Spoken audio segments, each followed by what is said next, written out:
Assalamualaikum warahmatullahi wabarakatuh. Kembali lagi dengan saya Reza Juliantini. Saya di sini akan membahas materi mengenai bank umum.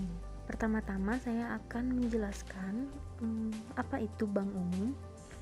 Bank umum adalah bank yang melaksanakan kegiatan usaha secara konvensional dan atau berdasarkan prinsip syariah, yang dalam kegiatannya memberikan jasa dalam lalu lintas pembayaran.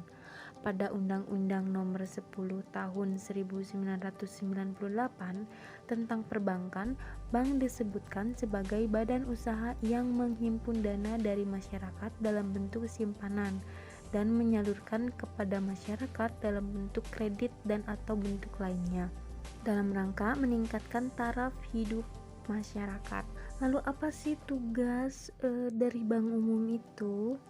Tugas bank umum secara umum adalah melakukan dua hal kegiatan, yaitu menghimpun dana dari masyarakat atau disebut juga dengan funding, dan menyalurkan dana atau lending. Lalu apa pengertian dari menghimpun dana atau lending itu? Pengertian menghimpun dana maksudnya adalah mengumpulkan atau mencari dana atau uang dengan cara membeli dari masyarakat luas dalam bentuk simpanan giro, tabungan, dan deposito. Kegiatan penghimpunan dana ini sering disebut dengan istilah funding.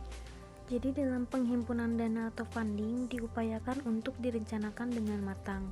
Supaya apa? Supaya menarik minat masyarakat untuk bergabung atau menabung gitu. Prinsip utama dari penghimpunan dana pada bank tersebut adalah kepercayaan, yang artinya bila masyarakat banyak yang percaya dengan bank tersebut, maka akan banyak masyarakat yang menaruh dananya pada bank tersebut.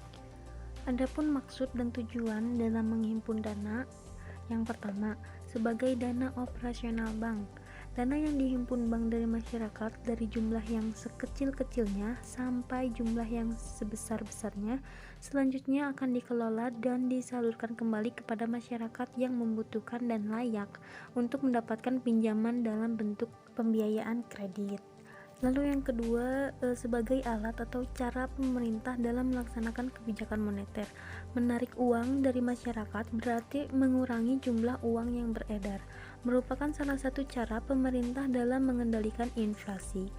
Lalu ada yang ketiga, produktivitas dana.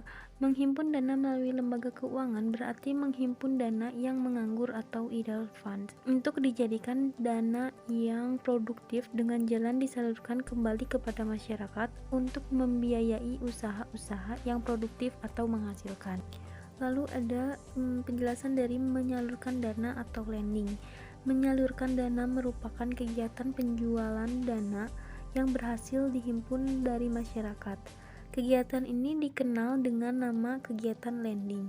Penyaluran dana yang dilakukan oleh bank dilakukan melalui pemberian pinjaman yang umumnya dikenal dengan nama fasilitas kredit. Selain sebagai penghimpun dana masyarakat, bank juga sebagai penyalur dana. Bank menyalurkan dana kepada masyarakat dalam bentuk kredit seperti kredit investasi, kredit modal kerja, kredit perdagangan, kredit konsumtif, dan kredit produktif. Kredit investasi adalah kredit yang diberikan kepada para investor untuk investasi yang penggunaannya jangka panjang. Kredit modal kerja adalah kredit yang diberikan untuk membiayai kegiatan suatu usaha yang bersifat jangka pendek. Kredit perdagangan adalah kredit yang diberikan kepada para pedagang baik agen-agen maupun pengecer. Kredit konsumtif adalah kredit yang digunakan untuk konsumsi atau dipakai untuk keperluan pribadi. Dan kredit produktif adalah kredit yang digunakan untuk menghasilkan barang dan jasa. Lalu apa sih tujuan dari kredit? Yang pertama adalah mencari keuntungan. Hasil tersebut terutama dalam bentuk bunga yang diterima oleh bank sebagai balas jasa dan biaya administrasi kredit yang dibebankan kepada nasabah.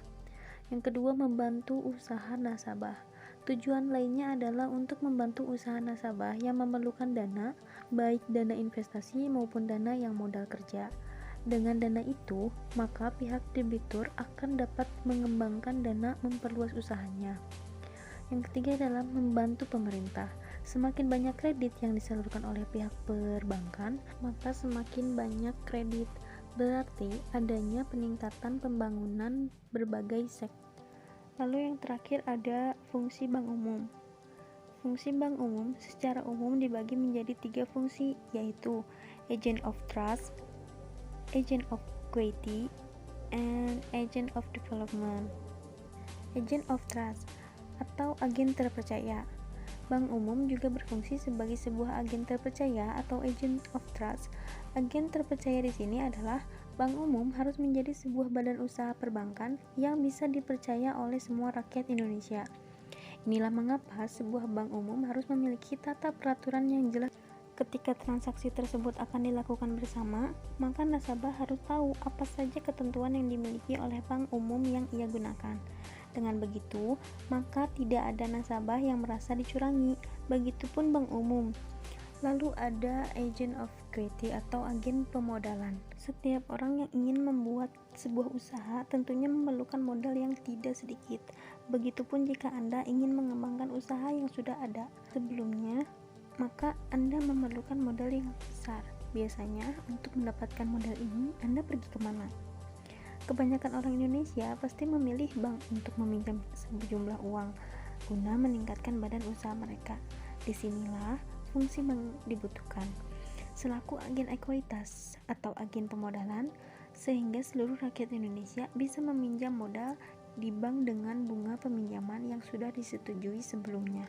Lalu fungsi yang terakhir adalah agent of development atau agen pembangunan, di mana bank umum memiliki kewajiban untuk ikut serta dalam pembangunan negara Indonesia, sehingga setiap bank umum yang ada di Indonesia harusnya memiliki visi dan misi yang jelas dalam pembangunan Indonesia. Selain itu, bank umum juga harus dilengkapi dengan beberapa fasilitas bank guna mendukung pembangunan di Indonesia melalui seluruh masyarakat negara Indonesia. Nah, itulah materi yang bisa saya sampaikan untuk hari ini mengenai bank umum. Sekian dan terima kasih. Assalamualaikum warahmatullahi wabarakatuh.